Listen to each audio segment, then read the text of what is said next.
What's going on, guys? Welcome back. Today we're going to get back into some music videos. I'm going to be doing a full track walkthrough of my track Losing Control. It's unreleased right now. I'm in talks with a few different labels. I'm not going to get really into it, but I'm going to go through the whole project and I'm going to show you guys how I did this thing start to finish. Mixing, mastering, producing, everything, writing it.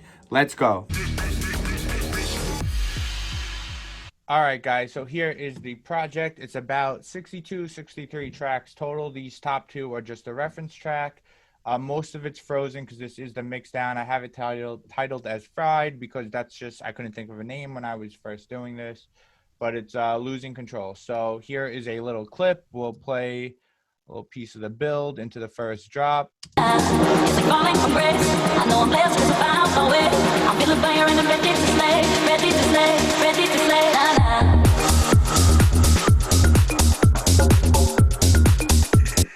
All right, so I'm gonna break down everything right now. So this is the kick, pretty short kick, tech house type kick, a lot of thump in it. Took out the high end because we're gonna have plenty of drums that are gonna help support the transient. So that's why it's not really that clicky, as you can see. All right. Next up, we got the bass, and obviously the bass for a tech house track is the most important part. This is the MIDI. It's in D sharp minor. I'll show you real quick. Very simple MIDI. All right, so the sub is frozen. And I know it has these peaks in there, but I do have clip shifter and a CLA 76 with a quick attack on there. So this is a compressor, by the way, guys. It looks something like this. It's a Waves plugin. And for Waves with this, if it's a 7, it means it's quick. Instead, usually the quick one would be more towards the left. But so yeah, if we were to freeze and flatten this, these peaks would not be in there, and it would be a very solid wave file where it won't have peaks and it'll be a pretty similar volume throughout.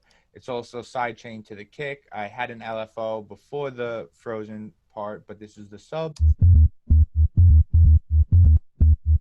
All right, and then we got 3 mid basses layered on top of it.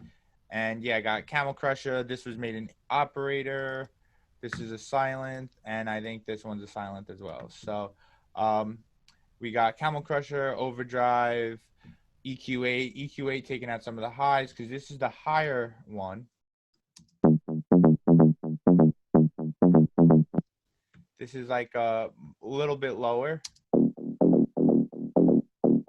And this is almost like a sub. All right, and then all together. And with the kick, sounds nice and sexy.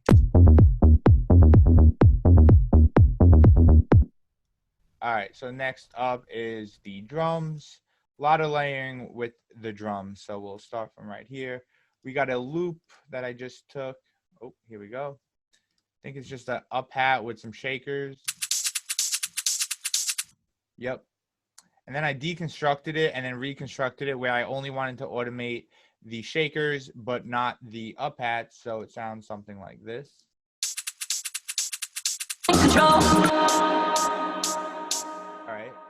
So the next loop is just some more hi-hats to layer. Even more hats to layer. With some offbeat hats as well. Some more hats. All right, we got the claps. I don't think I really layered the claps. More hats. Oh yeah, these are just little extra hits to create some fun groove. A very open hi-hat for that one. Got some offbeat perks.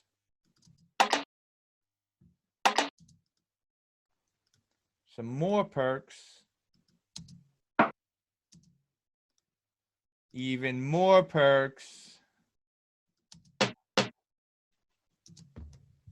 And then we have rides that come in halfway through the drop. And offbeat snares. So the whole drum loop sounds something like this.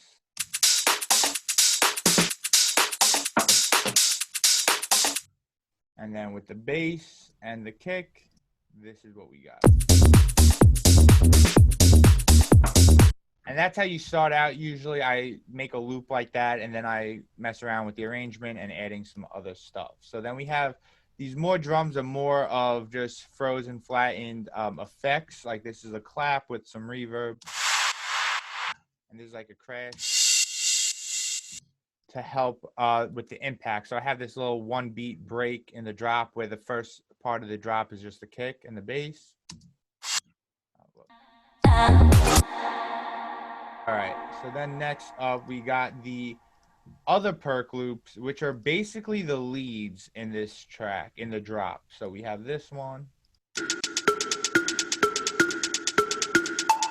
with like that perky hi-hat sound going with it, and then this one. So they're like wood blocks with some shakers. So this whole loop is something like this.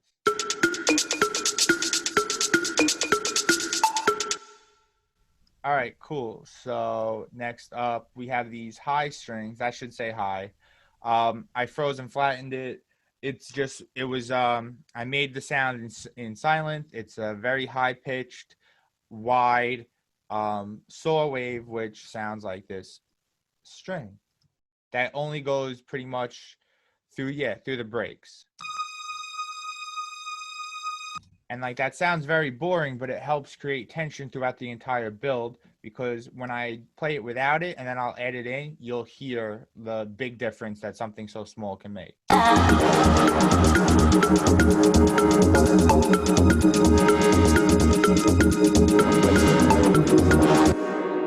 right, obviously in D sharp, it's just one note. It's not a chord or anything. Then I have these fills, which are from loops, and I took this one, I chopped up one loop to make this little loop, and then put it in the middle of this loop. So now we got this to help with some transitions. So like every 4 bars throughout the drop, I have this to help differentiate the different parts of the track. Next up, we got some sweeps to also help with some transitions. Like this one lets you know that something new is going to happen. And what happens over here is we have the break and then the rides come in. So this is the AC Slater, and we have a Cashmere one. When they're layered together, they sound like this. And like with this, we have this plus this and the white noise, which is going to differentiate. Plus, we also have a smaller kick where it's filtered out to differentiate the end of the drop into the beginning of the breakdown. So we have that for the sweep. So the next up is we have an FX riser, which I don't think I did anything to. It's just one from a sample pack. Pretty simple. All right. Now the snare builds. I just have 2 layered on top of each other with some EQ automation. This one's playing throughout the entire track, throughout the entire breakdown to give it a lot of tension. I have it also at the ends of the drops to help with some transition. And then, as you can see, the overdrive is going to get filtered to a higher frequency, and we're going to add high frequencies and take out low frequencies as this builds. I'm going to skip to right around here, and you can see.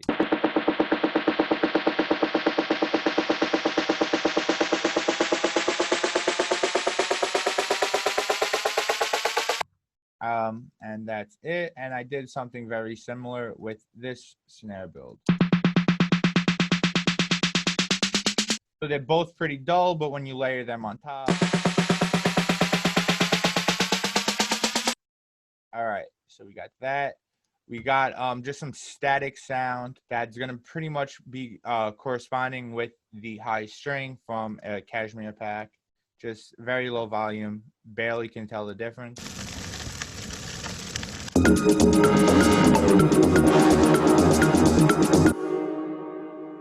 All right, and now the pads. I should have left these unfrozen, but this is from the mix sound. I did freeze them. They were wave table sounds from the Ableton synth wave table.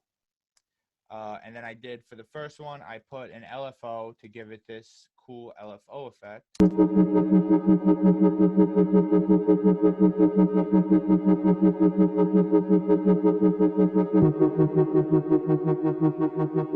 Alright, so it's got that wobble to it. And this one, I did a lot of filter automation so you can hear.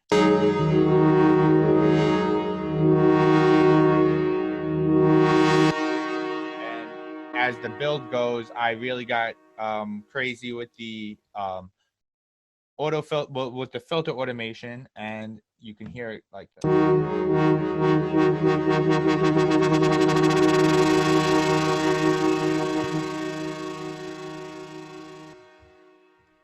All right, so that's the pads. Next up, we have the horns. The horns are, guys, just literally the horns from the Sicko Mode sample pack from James Hype. I bought a bunch of his packs. They're great packs. It's in E flat, which is the same as D sharp, so I didn't have to do anything. I've used this in a few of my other tracks. I've used it in my original Found It, and I've used it in the Gwen Stefani Holla Back Girl remix. So now we have the ear candy, which is just going to be fun sounds that you find throughout the track. You find space to put some more sounds to keep the listener's attention.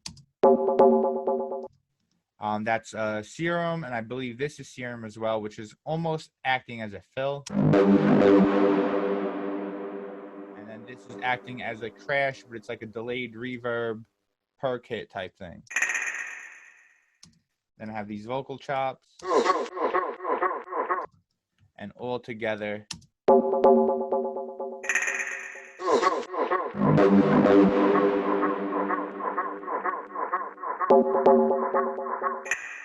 All right, and then now the vocals were from Splice. It took me like 3 or 4 days to find some good vocals that I was happy with. I think it's with Cat Wild or Kate Wild.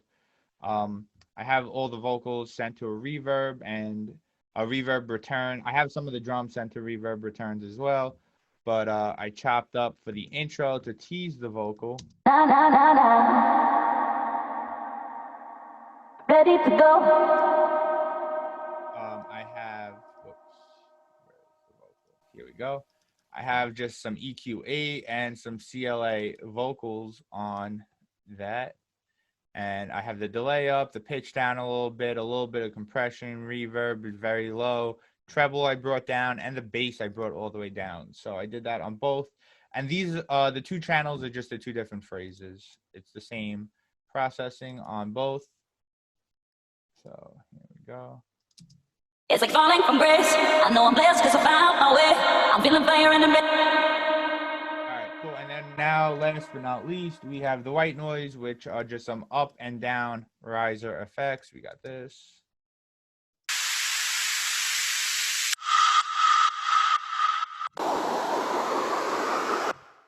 All right, guys, and that is it. So I'm going to play a little clip to finalize the track. Guys, please don't steal this track. It's not out yet. Don't copy this. I will sue your ass. I'm just kidding. I know you guys wouldn't do that. But let's just play right here. I like losing control. I get high when I'm feeling so low. My mind is focused and I'm ready to go. Ready to go. Ready to go. Nah, nah. It's falling from grace. I know I'm blessed because I found my way. I'm feeling fire and I'm ready to slay. Ready to slay. Ready to slay. Nah, nah.